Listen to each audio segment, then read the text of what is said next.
Alasan yang keempat, mengapa orang Katolik di Indonesia cenderung toleran? Ya, menurut saya, orang Katolik itu mendasari imannya pada akal budi. Jadi, iman dan akal budi itu tidak dipertentangkan dalam gereja Katolik.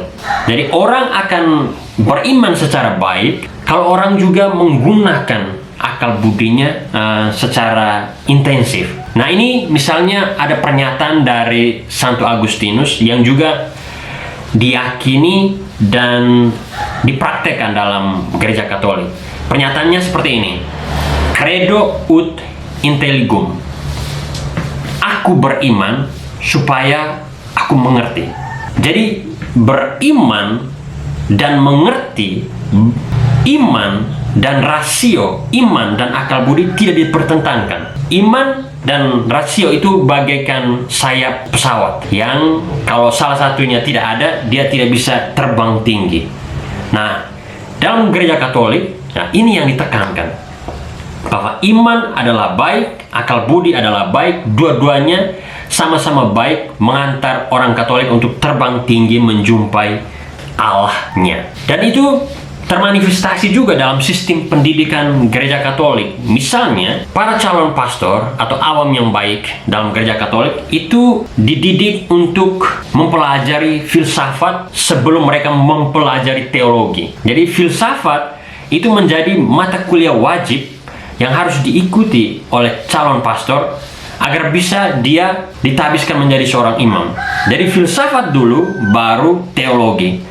Di dalam filsafat kita tahu bahwa yang ditekankan adalah rasio, akal. Nah, ini berbeda dengan gereja Protestan, yang mana pendetanya, pemimpin agamanya itu tidak diharuskan untuk mempelajari filsafat.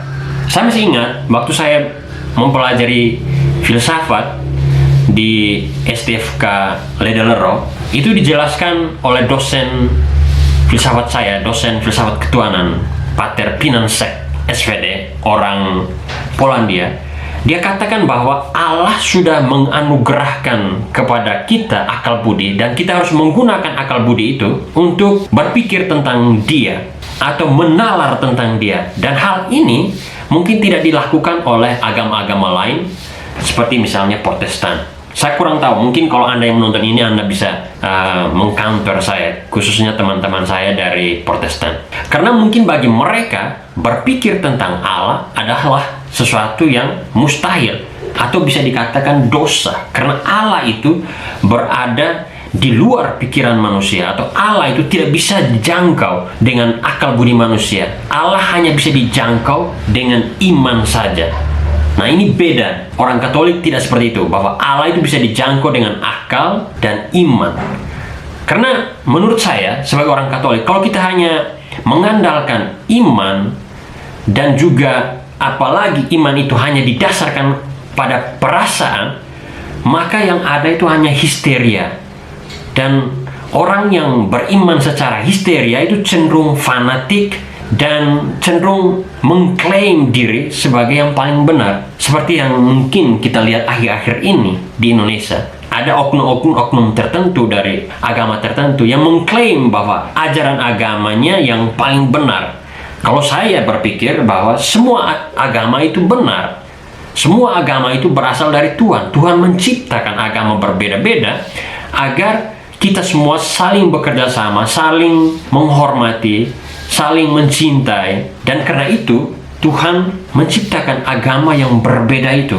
Nah, dalam pandangan yang seperti ini, itu saya bisa putuskan seperti itu karena saya berpikir menggunakan akal bahwa apa yang diciptakan Tuhan itu baik. Tuhan menciptakan berbagai macam hal secara berbeda agar kita bisa saling mencintai atau bisa saling membantu. Nah, itu alasan yang keempat.